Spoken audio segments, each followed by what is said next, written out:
تلاوت اور ان چیزوں میں اپنا وقت لگائیں. لیکن اگر ہم سحری بھی بہت پیٹ بھر کے کھا لیتے ہیں اور افطاری میں بھی بہت رنگا رنگ کھانے کھا لیتے ہیں تو پھر روزے کا اصل مقصد فوت ہو جاتا ہے. اسی طرح جب آپ کو کوئی اہم کام زندگی میں کرنا ہو تو پھر کیا کریں؟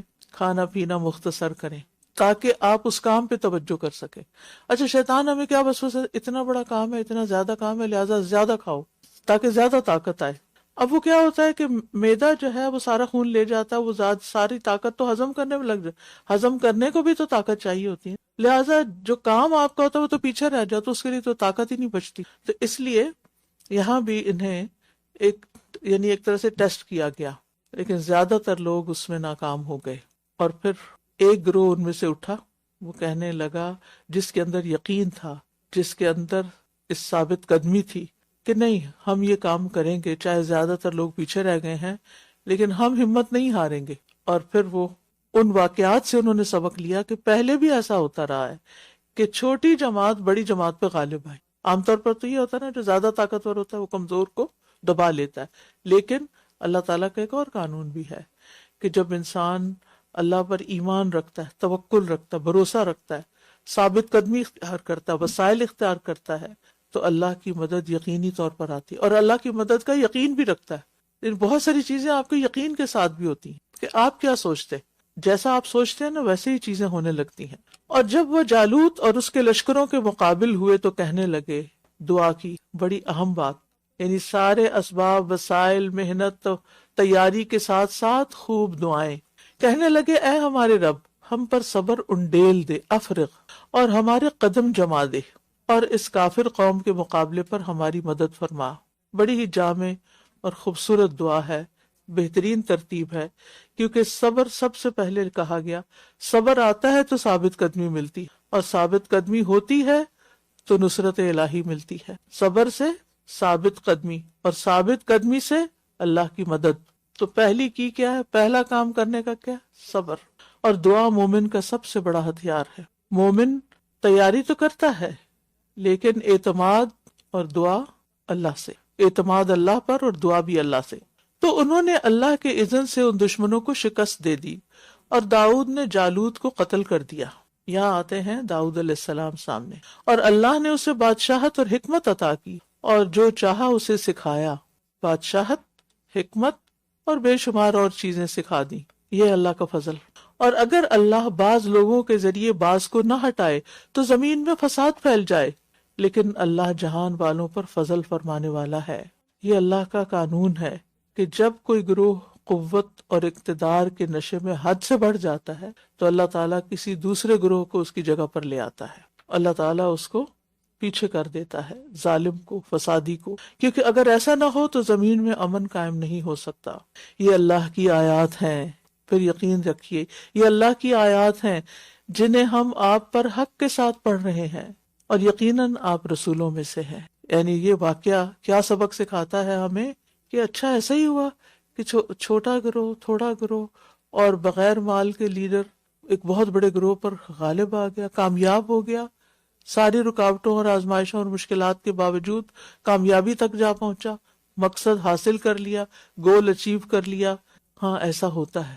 ایسی آیات ہمارا ایمان بڑھاتی ہیں، توکل بڑھاتی ہیں کہ صرف اسباب ہی سب کچھ نہیں ہوتا، صرف مال و دولت ہی سب کچھ نہیں ہوتا. کامیابی کے لیے اور بھی بہت سی چیزیں چاہیے ہوتی. یہ رسول، ان میں سے بعض کو ہم نے بعض پر فضیلت عطا کی. ان میں سے بعض وہ ہیں جن سے اللہ نے کلام کیا، اور ان میں سے بعض کو درجات میں بلندی عطا کی. پیچھے فضیلت کی بات تھی نا کہ اللہ نے طالوت کو سب پر فضیلت دی، تو اسی طرح اللہ نے انبیاء کو بھی، رسولوں کو بھی بعض کو بعض پر فضیلت دی، درجات کی بلندی دی. اور ہم نے عیسیٰ ابن مریم کو واضح نشانیاں عطا کی، اور روح القدس سے اس کی تائید کی. اور اگر اللہ چاہتا تو ان کے بعد آنے والے لوگ واضح نشانیاں آ جانے کے بعد باہم نہ لڑتے، لیکن انہوں نے اختلاف کیا. پھر ان میں سے کچھ تو ایمان لے آئے اور کچھ نے کفر اختیار کیا.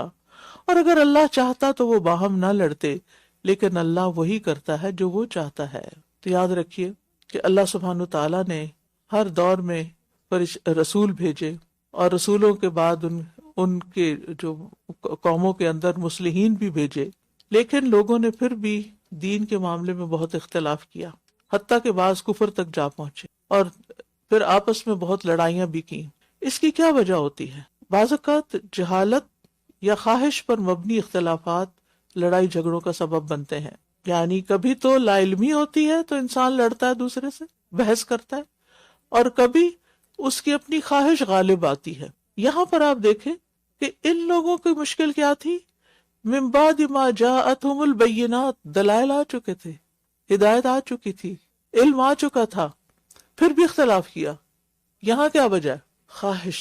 خواہش کی پیروی. یعنی باہمی خانہ جنگی کے اسباب میں سے ایک سبب جہالت ہوتی ہے، مس انڈرسٹینڈنگز ہوتی ہیں، اور دوسری خواہشات کی پیروی ہوتی ہے. اور یاد رکھیے اختلاف میں شر ہے. جب وہ شدت اختیار کر جائے اور کسی گھرانے میں یا کسی جماعت میں یا کسی قوم میں پھیل جائے تو پھر اس کی اقتصادیات کا خاتمہ ہو جاتا ہے. ان کو ایسا اختلاف ان کو انتشار اور تباہی کی طرف لے جاتا ہے، مسٹرسٹ کی طرف لے جاتا ہے، انارکی پھیل جاتی ہے، قوموں اور ملکوں اور گھرانوں کا امن چین سکون برباد ہو کے رہ جاتا ہے. اس کا مطلب نہیں کہ دو رائے نہیں ہو سکتی، کسی بھی معاملے میں دو رائے ہو سکتی ہیں، لیکن اس کا یہ مطلب نہیں کہ وہ اپنی رائے کے اوپر انسان اتنا ڈٹ جائے اور اس پر طرح طرح کی سچی جھوٹی تعویلیں اور دلیلیں اور دور پار کی باتیں لا کر بس اس پہ اڑا رہے. اور دوسرا یہ ہے کہ انسان اپنی بات بھی پیش کرے لیکن دوسرے کا نقطہ نظر بھی سمجھنے کی کوشش کرے، اپنی طرف سے بات سمجھانے کی کوشش کرے لیکن دوسرے کی سمجھنے کی بھی کوشش کرے.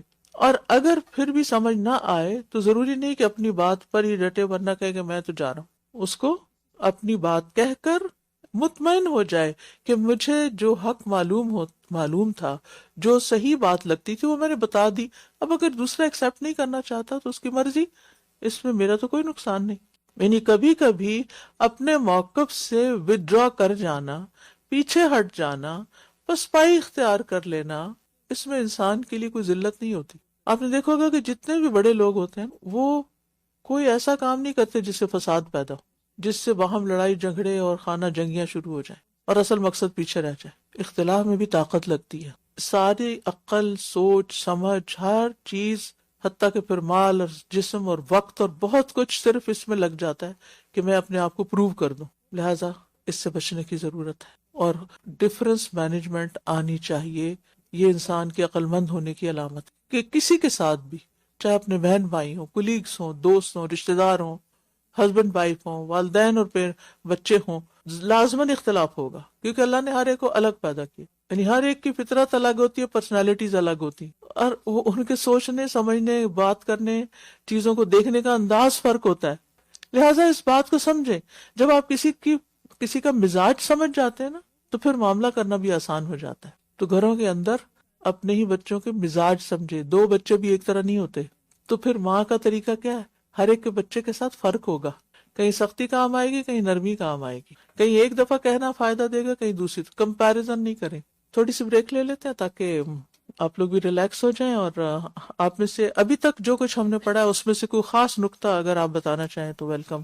جی پیچھے وہاں سے، اور ادھر سے میں آن لائن بھی دیکھتی ہوں. جی بات کیجیے. جی جب سے سورہ حدیث پر سورہ بقرہ پڑھی، میں کل کی آیات اللہ کی بات ہے، یعقوب تقوی کا ذکر بار بار ہے. آج بھی ہم نے 4 حکم، ایک تو طلاق کا معاف، ردات کا معاف، مہر کا معاف، وہ اقرب، اور جب متع طلاق کی بات آئی تو بھی اگر انسان تقوی ایک ایک بات سوچ سمجھ کے، تو پھر شیطان تو واقعی بالکل. تو مجھے حکمت سمجھ کہ شیطان کیسے. جزاک اللہ، بہت اچھا پوائنٹ آپ نے بتایا. جی ادھر لے آئیے، ہنا کے پاس لے آئیے. استاذ جی، صبر جمیل کی بہت خوبصورت تعریف یہاں پہ سمجھ میں آئی ہے کہ جتنی پیاری چیز ہوتی ہے اس کے جانے پہ جتنا زیادہ دکھ ہوتا ہے اور اس پر جتنا زیادہ انسان صبر کرتا ہے، اللہ تعالیٰ اس پہ اتنی ہی زیادہ سکینہ. بالکل، جزاک اللہ خیر. جی میں آن لائن بھی لے لیتی ہوں ایک دو. جی خوشبو بولیے. استاذہ آواز آ رہی ہے آپ کو؟ جی ابھی آ رہی. جی استاذہ، ابھی آپ جب لاسٹ میں بات کری تھی اباؤٹ کانفلکٹ مینجمنٹ، تو مجھے احساس ہو رہا تھا کہ کسی بھی پوزیشن کے لیے، چاہے وہ، کیونکہ کانفلکٹ مینجمنٹ عموماً نا آرگنائزیشنز میں پڑھائی جاتی ہیں، جبکہ فیملی میں بھی کانفلکٹ مینجمنٹ کا بہت ایک امپورٹنٹ رول ہے. اور اس میں نے ایک تھیوری پڑھی تھی، ریسرچ تھی، اس میں تھا کہ جب آپ کانفلکٹ مینجمنٹ میں ایک اسٹیپ لیتے ہیں، that is called step back, یعنی کہ جب غصے کی پیک ہو. جی آواز رکی بیک کرتے ہیں جی بیسیکلی وہ لوگ ہوتے ہیں جو اصل میں ایموشنل انٹیلیجنٹ ہوتے ہیں, کیونکہ it needs a lot of emotional intelligence to step back at the right moment basically. بہت ہی اچھا نقطہ بتایا. سب اپنے پلے باندھ لیں کہ جب اختلاف ہو تو پھر اس موقع پر جب ہارڈ ڈسکشنز چل رہی ہوں تو پھر اسٹیپ بیک, خاموشی اختیار کر لیں, پیچھے ہٹ جائیں, اس کو ٹائم دیں, کیونکہ کسی بھی ایموشن کی جو لائف ہوتی ہے وہ 12 منٹس ہوتی ہے.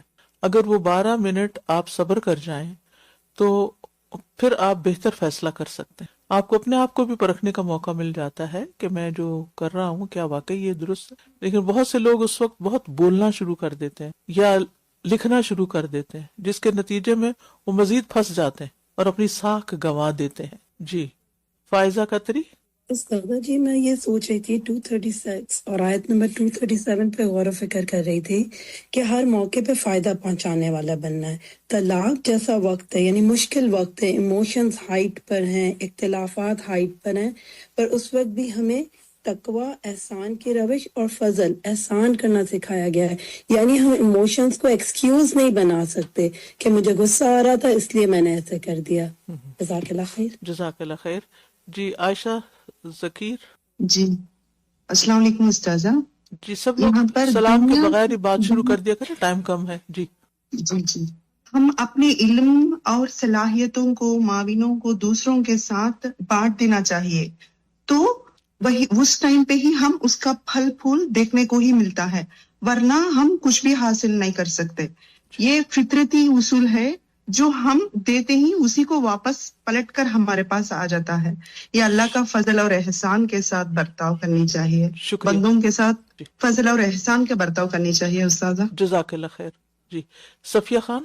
جی یہ جو پیچھے تقوی کی ابھی ایک سسٹر نے بات کی, اب آواز کٹ رہی ہے, کو آگے بڑھاؤں گی کہ تقوی کا حکم جب دیا گیا تو اللہ سبحانہ و تعالیٰ نے فرمایا, اور پھر عمل کے بارے میں خبر ہے.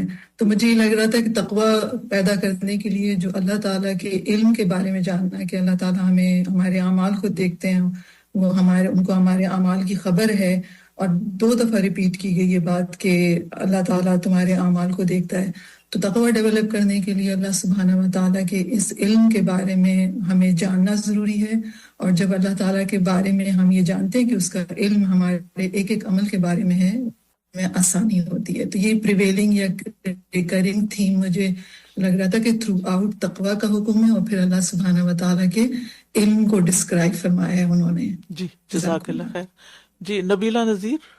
جی استاذہ, کل جس طرح سے ہم پڑھ رہے تھے نا, حج کا ذکر آیا, روزے کا ذکر آیا, تو تقوی کا بہت زیادہ ذکر تھا کل بھی.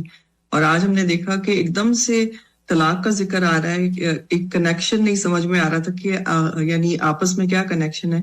تو ایک فیملی یونٹ جو ہوتی ہے, جو سب سے یعنی ایک چھوٹی یونٹ ہوتی ہے ایک سوسائٹی کی, جس میں میاں بیوی کا آپس کا تعلق ہوتا ہے, تو یہاں پر طلاق کا بھی جب ذکر آ رہا ہے تو اس میں یہ ہے کہ تقوی کو بہت زیادہ مد نظر رکھو, کہ یہاں تک کہ اگر رخصت بھی کر رہے ہو تو تقوی کو مد نظر رکھتے ہوئے تحفہ دے کر کے رخصت کرو. اور پھر سکینت کی بات ہوئی, تو سکینت آتی ہی انسان کے اندر تب ہے جب اس کے اندر تقوی ہوتا ہے.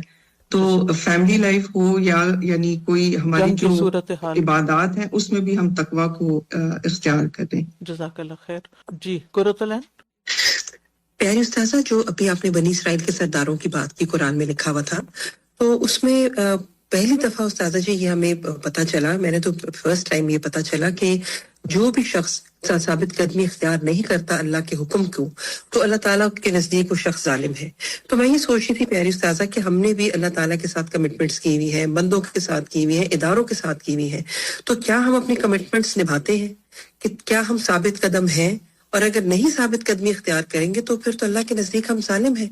تو بہت مجھے تو خوف محسوس ہوا یہ بات. کسی کام کی ذمہ داری لے لینا اور وقت پر وہاں سے غائب ہو جانا کتنے لوگوں کے مفاد پر زد ڈالتا ہے نا. جی جزاک اللہ. نورین.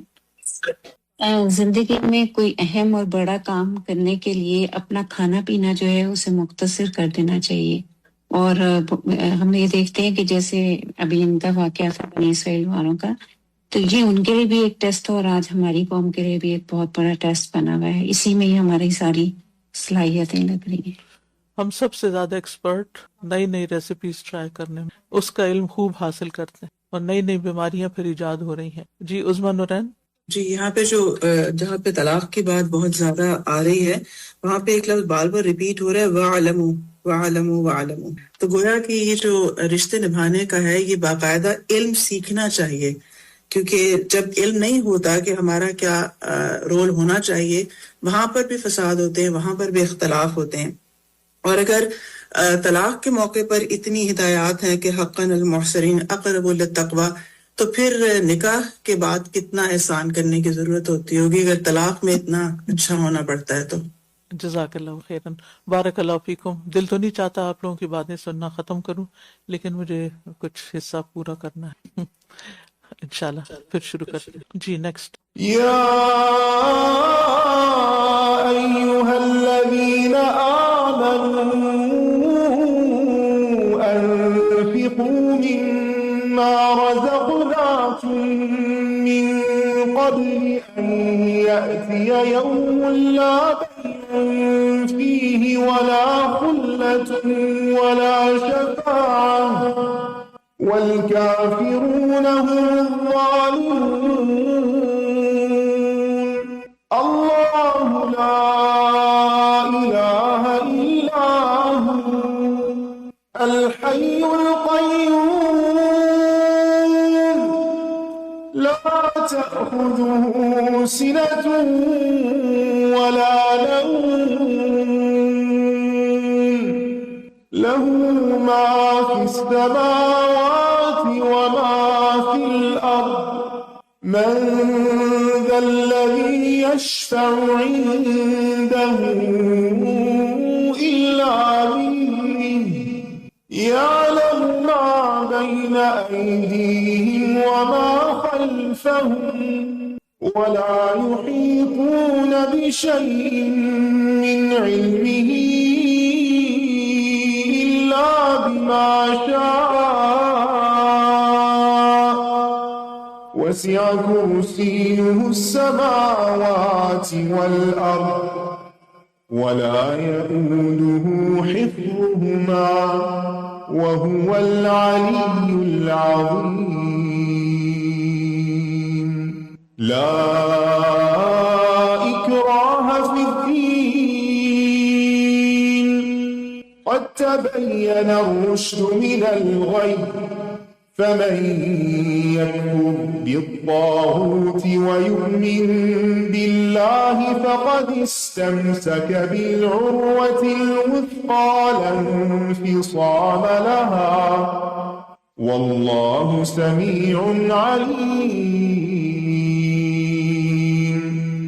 الله ولي الذين آمنوا يخرجهم من الظلمات إلى النور والذين كفروا أولياؤهم الطاغوت يخرجونهم من النور إلى الظلمات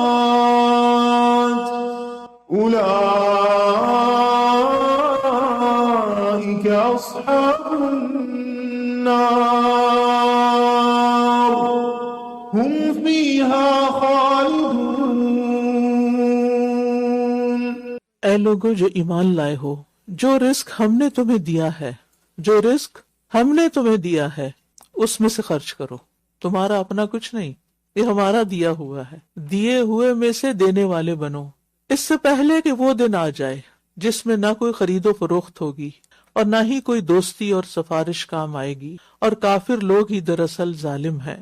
انسان کے لیے بہت ضروری ہے کہ انسان قیامت کے دن نجات حاصل پا جائے. لہذا وہاں کی نجات کے لیے یہاں اسباب اختیار کرنے، یہاں وہ کام کرنے ہیں کہ جن کے ذریعے وہاں پر کامیابی ہو جائے، کیونکہ وہاں نہ کوئی فدیہ ہوگا، نہ دوستی ہوگی، نہ سفارش کام آئے گی. ایمان کے بعد عمل صالح میں ایک اہم ترین عمل اللہ کا قرب حاصل کرنے کے لیے اللہ کے راستے میں خرچ کرنا ہے. اور جو مصارف اللہ تعالیٰ نے بتائے ہیں ان سب مصارف پر حسب ضرورت، جس دن کوئی کچھ کام نہ آئے گا اس دن کے لیے آج سے صدقہ کرنا ہے. جب بھی صدقہ کریں تو یہ سوچیں یہ میرا صدقہ، ہم کیا سوچ کے کرتے ہیں؟ فلاں مشکل کے حل کرنے کا ذریعہ بن جائے، فلاں تکلیف دور ہو جائے، یہ بیماری چلی جائے. یہ چیزیں تو چلی جائیں گی، ساتھ ہم بھی چلے جائیں گے. اپنی پچھلی زندگی پر غور کر کے دیکھیں، کتنی ہی چیزیں تھیں جنہوں نے بڑی مشکل پیدا کی اور پھر وقت کے ساتھ ساتھ کیا ہوا؟ ختم ہو گئے. آئندہ بھی اللہ تعالیٰ ہم سب کو عافیت میں رکھے، لیکن ان پہ پریشان نہ ہو. ہر تکلیف گزر جاتی. صرف دنیا کی تکلیفیں دور کرنے کے لیے صدقہ نہ کریں. یہاں صدقے کا اصل مقصد کیا بتایا گیا؟ کہ کس دن کی مصیبت سے بچنے کے لیے صدقہ کرو؟ آخرت کے دن کی، کیونکہ اس دن کوئی فائدہ نہیں ہوگا. دنیا میں کیا ہوتا ہے؟ آپ بیمار ہو، آپ کو علاج مل جاتا ہے، ڈاکٹر مل جاتا ہے، فکر کی ضرورت نہیں ہوتی. کوئی دکھ غم تکلیف پریشانی آ جائے، کوئی نہ کوئی ساتھ دے دیتا ہے. ایسے ہی ہوتا ہے نا، کوئی رشتہ دار، کوئی دوست، کوئی مددگار، کوئی راہ چلتا بھی بعض اوقات ترس کھا جاتا ہے. مسئلے حل ہو ہی جاتے ہیں. لیکن اس دن کسی نے بھی کام نہیں آنا، کسی نے پوچھنا ہی نہیں، کسی نے دیکھنا ہی نہیں، کسی نے کوئی رحم کرنا ہی نہیں. وہاں ضرورت ہوگی اپنے اعمال کی کہ دنیا میں کیا بھیجا تھا آج کے دن کے لیے. جو صدقہ آج ہم دیں گے، کل وہ قیامت کے دن اللہ کے پاس حجت پیش کرے گا، وہ ایک طرح سے سفارشی بن جائے گا. لہذا صدقہ صرف دنیا کے مسائل حل نہیں کرتا، اور نہ ہی صرف دنیا کے فائدوں کے لیے دیں، بلکہ بڑے دن کے بڑے مسائل کے حل کے لیے صدقہ کریں. اور جب وہ دن سامنے ہوگا نا، وہاں کی مشکلات سے نکلنے کا دل ہوگا، تو پھر کیا ہوگا؟ پھر زیادہ سے زیادہ بھی ہوگا، کوالٹی کا بھی ہوگا، اور بچا بچا کے رکھنے کی عادت بھی کم ہوگی.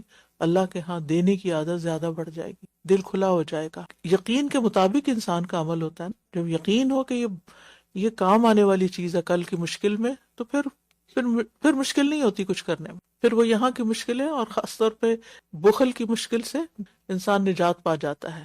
آیت الکرسی، اللہ وہ ہے، یہ اللہ کی پہچان ہے. آیت الکرسی کیا ہے؟ اللہ تعالیٰ کی صفات ہے. اس میں اس کی ربوبیت بھی ہے، الوہیت بھی ہے، اسماء و صفات بھی ہیں. اللہ وہ ہے جس کے سوا کوئی معبود نہیں، وہ زندہ ہے، سب کو قائم رکھنے والا ہے، نہ اسے اونگ آتی ہے اور نہ نیند. آسمانوں اور زمین میں جو کچھ ہے سب اسی کا ہے. کون ہے جو اس کے اذن کے بغیر اس کے ہاں سفارش کر سکے؟ کوئی بھی نہیں. وہ جانتا ہے جو ان کے سامنے ہے اور جو ان کے پیچھے ہے، اور وہ اس کے علم میں سے کسی چیز کا احاطہ نہیں کر سکتے. یعنی اللہ کو تو سب پتا ہے، جو ہمارے سامنے ہے، پیچھے ہے، جو دل میں ہے، جو ظاہر ہے، لیکن ہمیں اللہ تعالیٰ کے علم میں سے بس بہت تھوڑا ہی حصہ ملا ہے. وہ اس کے علم میں سے کسی چیز کا احاطہ نہیں کر سکتے مگر جتنا وہ چاہے، جتنا وہ دینا چاہے. اس کی کرسی نے آسمانوں اور زمین کو گھیر رکھا ہے، وسعتوں کا مالک ہے. اور ان دونوں کی حفاظت کس کی؟ آسمانوں اور زمین کی. اور ان دونوں کی حفاظت اس کو تھکاتی نہیں، اور ان دونوں کی حفاظت اس کو نہیں تھکاتی، اور وہ بہت بلند تر، بہت بڑا ہے. آیت الکرسی قرآن مجید کی سب سے زیادہ عظمت والی آیت ہے. اور اس آیت کا موضوع کیا ہے؟ اللہ لا الہ الا ہو. یہ اللہ عبادت کے لائق ہے. اللہ کی وحدانیت اور توحید کے بارے میں ایک درس ہے کہ صرف وہ معبود ہے، اس کے سوا نہ کوئی نفع دینے والا ہے، نہ کوئی نقصان دینے والا، نہ کوئی عطا کرنے والا، نہ کوئی روکنے والا، اور وہی سب سے عظیم رب ہے. ہم سب کو بھی آیت الکرسی پڑھنے کو لازم کر لینا چاہیے ہر فرض نماز کے بعد، کیونکہ جو ایسا کرے موت کے علاوہ کوئی چیز اسے جنت میں جانے سے نہیں روکتی. صبح اور شام کے اذکار میں، رات کو سوتے وقت، تاکہ شیطان سے بچنے اور اللہ کی حفاظت میں آنے کا سبب بنے. اس آیت میں، آیت الکرسی میں توحید پر 11 دلائل ہیں. الحی، القیوم، لا تأخذہ سنۃ ولا نوم، لہ ما فی السماوات وما فی الارض، من ذا الذی یشفع عندہ الا باذنہ، یعلم ما بین ایدیہم وما خلفہم، ولا یحیطون بشیء من علمہ الا بما شاء، وسع کرسیہ السماوات والارض، ولا یؤودہ حفظہما وہو العلی العظیم. دین میں کوئی جبر نہیں، یقیناً ہدایت گمراہی سے الگ ہو چکی ہے. تو جو کوئی طاغوت کا انکار کرتا ہے اور اللہ پر ایمان رکھتا ہے تو یقیناً اس نے ایک مضبوط کڑا تھام لیا جو کبھی ٹوٹنے والا نہیں، اور اللہ خوب سننے والا، خوب جاننے والا ہے. یاد رکھیے، زندگی گزارنے کے لیے راہ عمل صرف اور صرف اسلام ہے. اللہ نے اسلام کے ذریعے ہمیں روشنی عطا کی ہے، ہدایت